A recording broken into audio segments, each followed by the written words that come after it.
Welcome to my fourth video vlog, Living My Life with Sickle Cell, My Truth. In this vlog, I'm going to discuss how sickle cell has affected me. Well, as I was told at the age of 4, I had a heart attack. It wasn't the best situation, but it turned out for the best. Then a few years later, I had my spleen removed. Yes, also due to complications of sickle cell. Once my spleen was removed, I had to start taking penicillin. The penicillin was used to substitute to help me fight off infection because I no longer had my spleen. A few years after that, I had my gallbladder removed. That was also due to complications of sickle cell. After that, I suffered blood clots, skin ulcers. I had doctors tell me that I would never have children. You name it, I've been through it. I've had to be stuck, countless of times just to get an IV started.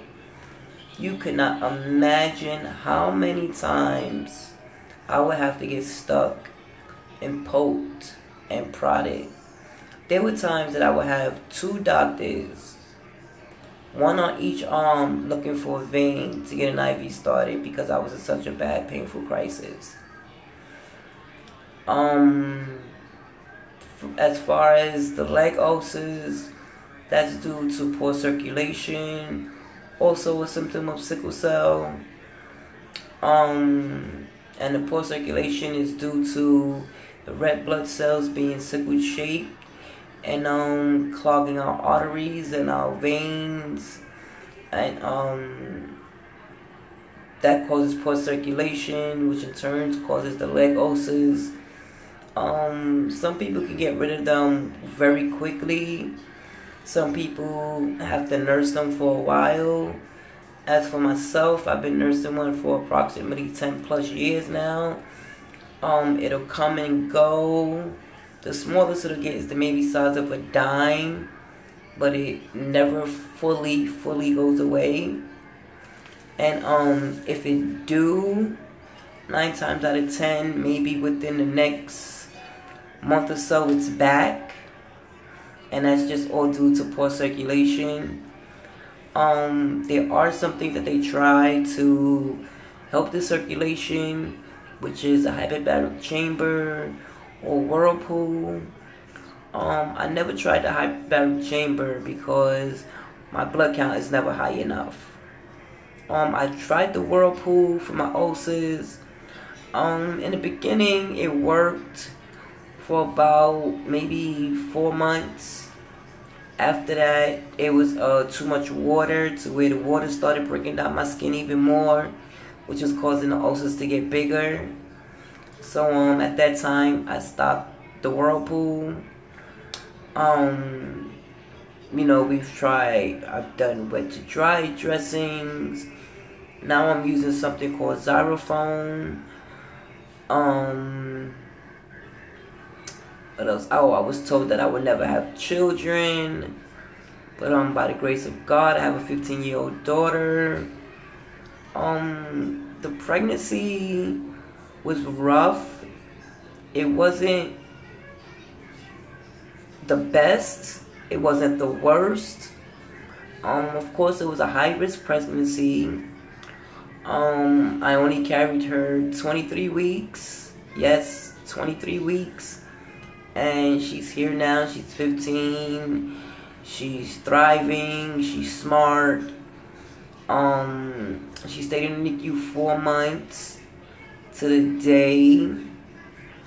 I was told, actually while I was pregnant with her, I was told that she would never walk, that she would be born retarded, that I should terminate the pregnancy.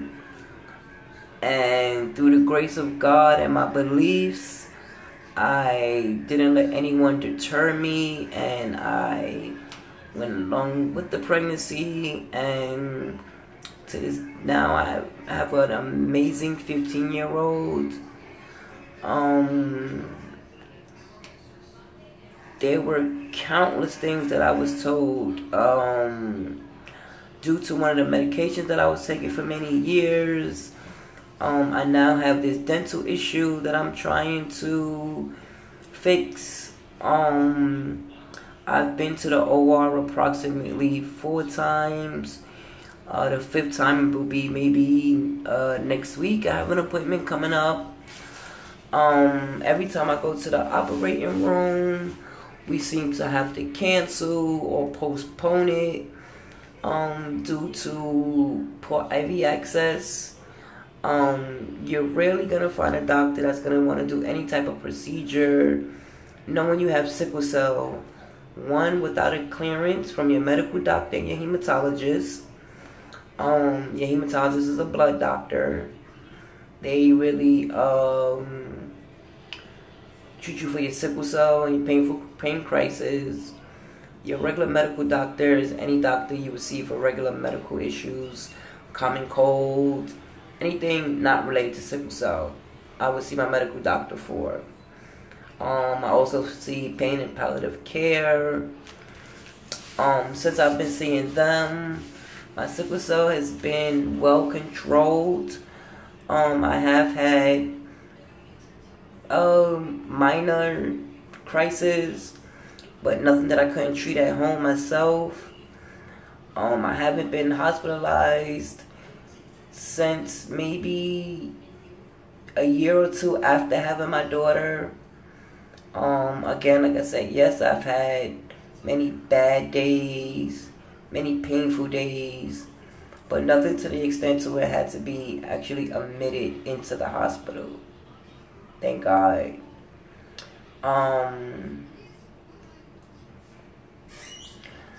As far as different medications, you name it, I've tried it. I've taken hydroxyurea, but I had to stop taking that because I kept my blood count too low. My blood count is already low. It's like at a 5. It should be at about an 8. I usually range between a 5 and a 6.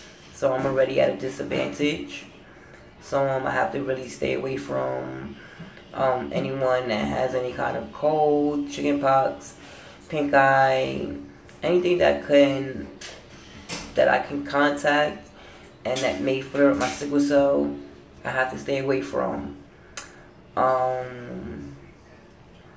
In the winter, I have to dress in layers, and like you would not believe how many layers I dress in the winter. You have to protect your body from the cold, because the cold is usually worse on the body. Because when you're cold, it's harder to warm up than it is harder to cool down. So I hate being cold. I don't like being cold. Being cold can affect my muscles and my bones. It causes pain. So I try to avoid cold at all costs. They tell us we really not supposed to fly.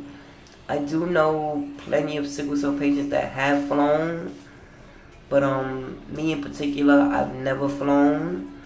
I don't know if it's out of fear, or I would love to fly, but I was always told that it wasn't a good thing for us to fly because of the altitude levels and the oxygen in our blood also causes a crisis.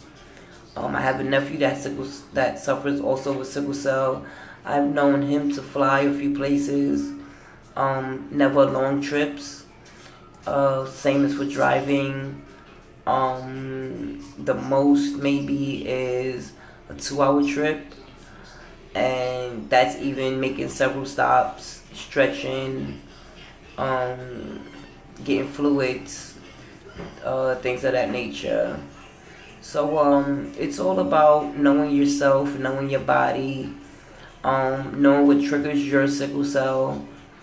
And me, for the most part, I know my triggers, and mostly, like I said, that's weather related, stress related.